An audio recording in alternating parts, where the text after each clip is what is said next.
kita masukkan angka 1 berarti dia 1 gitu jumlahnya ya. Kemudian kalau kita masukkan angka 2 berarti dia 3. Kalau masukkan angka 3 berarti dia 6 gitu ya.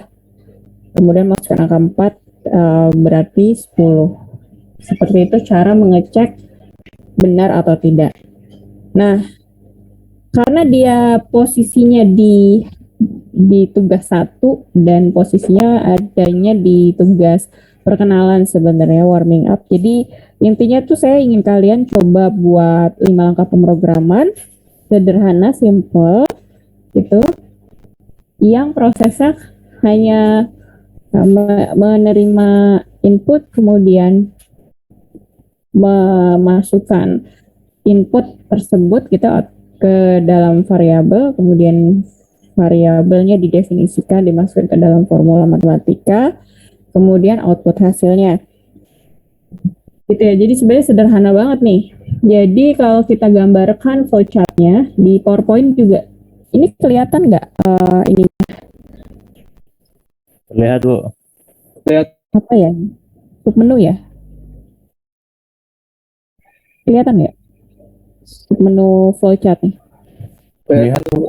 Ya, jadi kalau kalian sebenarnya di Office ya, di Office, di Microsoft Word, di PowerPoint juga ada bentuk flowchart dasar. Tapi kalau misalnya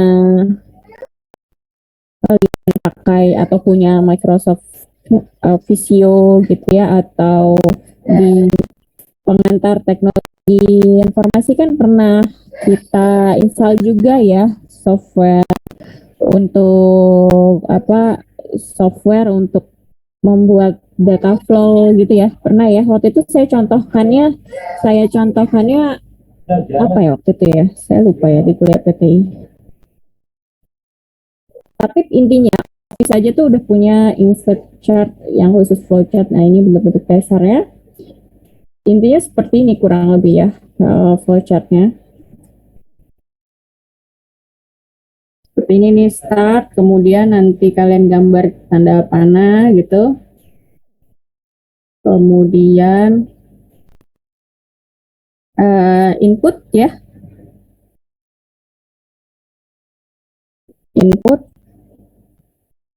seperti ini ya, kemudian inputnya disimpan ke dalam variabel, selanjutnya proses itu kalian masukkan rumus sumnya, kemudian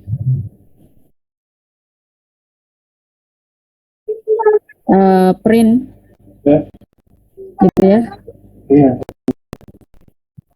kemudian selesai gitu. Sebenarnya sih hanya sesederhana ini ya, lurus saja karena boleh dibilang ini contoh contoh pemanasan lah gitu ya, contoh pemanasan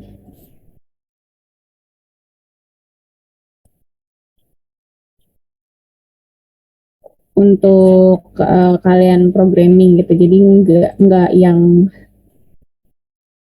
apa istilahnya, nggak yang rumit gitu ya. Tapi kemarin saya apresiasi juga kalau misalnya kemarin yang itu kan Rido ya yang pakai while loop. Uh, Walaupun sebenarnya itu tidak menjawab pertanyaan ya. Jadi pertanyaannya itu setelah saya baca lagi di yang saya upload di assignment 1 itu barisannya adalah bilangan bulat positif gitu ya.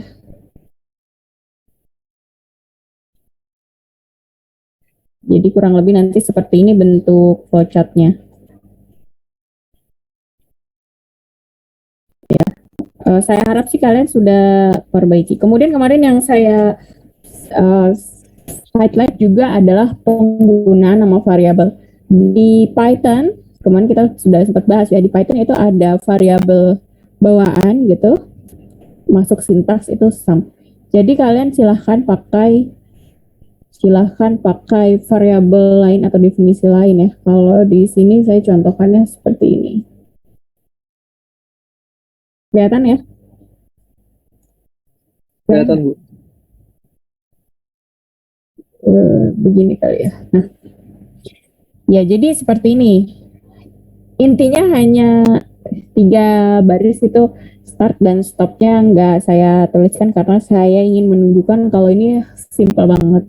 Kalian boleh menambahkan di bagian startnya itu, boleh tambahkan dengan membuat dia jadi definisi fungsi, walaupun definisi fungsi belum kita bahas ya di kelas teori. Minggu depan kita bahas, mudah-mudahan sih tidak bentrok Zoom meeting lain.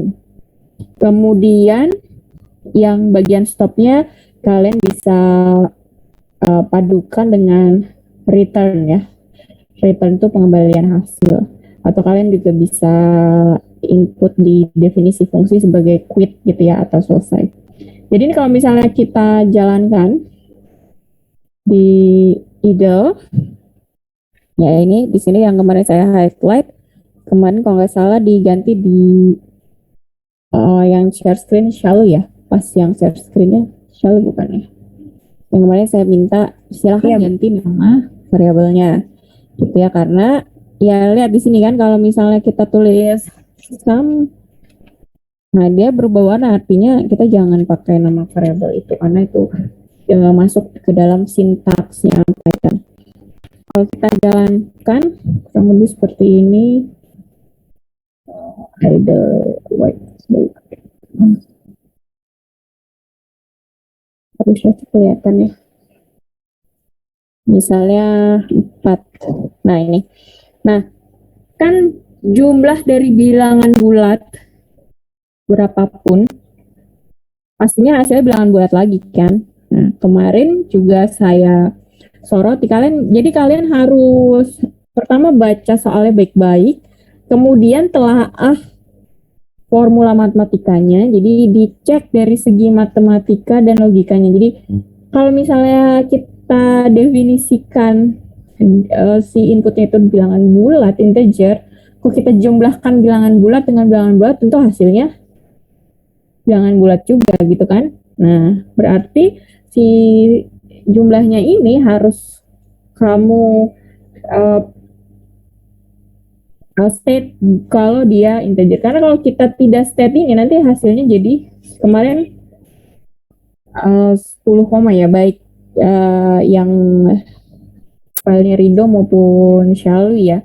Karena kita tidak men-state hasilnya itu integer. Apakah secara value gitu ya, secara nilai itu betul ya betul gitu. Tapi secara istilahnya secara aturan definitifnya tuh enggak betul ya, kurang tepat lah gitu ya.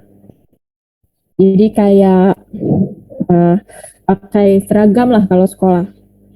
Pakai baju ya pakai gitu, tapi misalnya harusnya batik, dia malah pakai putih abu-abu misalnya gitu. Ya sampai ya kurang lebih seperti itulah. Oke, saya rasa ini bahasan untuk tugas 1. Jadi untuk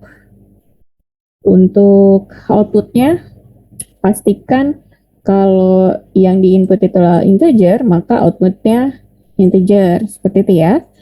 Karena jumlah dari bilangan bulat ditambah bilangan bulat ya bilangan bulat. Selanjutnya pastikan ini pendefinisian nama variabel tidak sama dengan sintaks default di Python, bawaan Python. Selanjutnya, nah ini flowchartnya, nanti kalian tuliskan, tuliskan aja ya. Start, kemudian di sini input n gitu sebagai integer, kemudian di sini proses rumusnya kalian pindahkan ke sini, kemudian di sini print hasil, kemudian stop. Jadi sesederhana ini flowchartnya, karena ini kan tugas 1 adanya di bagian awal ya, jadi nggak mungkin saya minta kalian jangankan pakai loops, pakai booleans yang if else saja enggak gitu ya, karena belum dibahas. Untuk tugas 1 ada pertanyaan?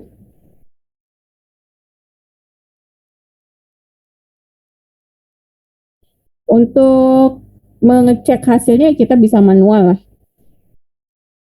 Seperti tadi kan contoh 4, suku pertama 10, kemudian Nah, kalau 5 berarti harusnya 15 seperti itu ya. Jadi kita coba input beberapa, kalau benar maka kemungkinan benar. Jadi itu pola itu juga bisa kita terapkan di problem solving pemrograman yang lain yang lebih besar tentunya.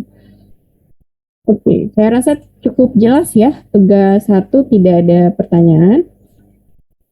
Saya stop dulu recordingnya. Recording stopped.